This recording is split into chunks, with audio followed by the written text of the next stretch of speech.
வணக்கம் நண்பர்களே, வாழ்க வளமுடன். அரசருக்கு முன்பாக 2 குற்றவாளிகளை கொண்டு போய் நிறுத்துகிறார்கள். மன்னர் என்ன வழக்கு என்று கேட்கிறார்.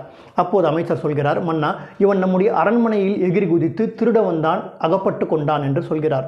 இன்னொருவன் என்ன தவறு செய்தான் என்று கேட்டபோது, மன்னா, இவன் ஊருக்குள் புலி வந்திருக்கிறது என்று பொய்க்கூறி வதந்தியை பரப்பி மக்கள் அனைவரையும் பாடாய்படுத்தி ஒரு நாள் பொழுதையே வீணடித்து விட்டான் என்று சொல்கிறார். அப்போது மன்னர் சொல்கிறார், திருடனுக்கு 100 சவுக்கடிகளும், புலி வந்திருக்கிறது அதனை நான் பார்த்தேன் என்று பொய் கூறிய இவனுக்கு 1000 சவுக்கடிகள் தீர்ப்பு என்று சொல்கிறார். அப்போது அமைச்சர் கேட்கிறார், மன்னா, திருட வந்தவனுக்கு 1000 சவுக்கடிகள் பொருந்தும், ஆனால் இது எந்த விதமான தீர்ப்பு என்று கேட்டபோது மன்னர் சொல்கிறார், இவன் திருடியிருந்தால் கூட அந்த பொருளை என்னால் மறுபடியும் சம்பாதித்திருக்க முடியும்.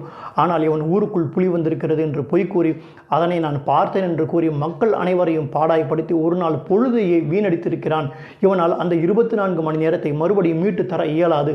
நேரத்தை வீணடித்து இவனுக்கு 1000 சவுக்கடிகள் பொருந்தும் என்று சொல்கிறார். நண்பர்களே, காலம் பொன் போன்றது, கடமை கண் போன்றது என்பதை புரிந்து கொண்டு நாம் அனைவரும் செயல்படுவோம். நேரத்திற்கு முக்கியத்துவம் கொடுப்போம். நன்றி, வணக்கம், வாழ்க வளமுடன்.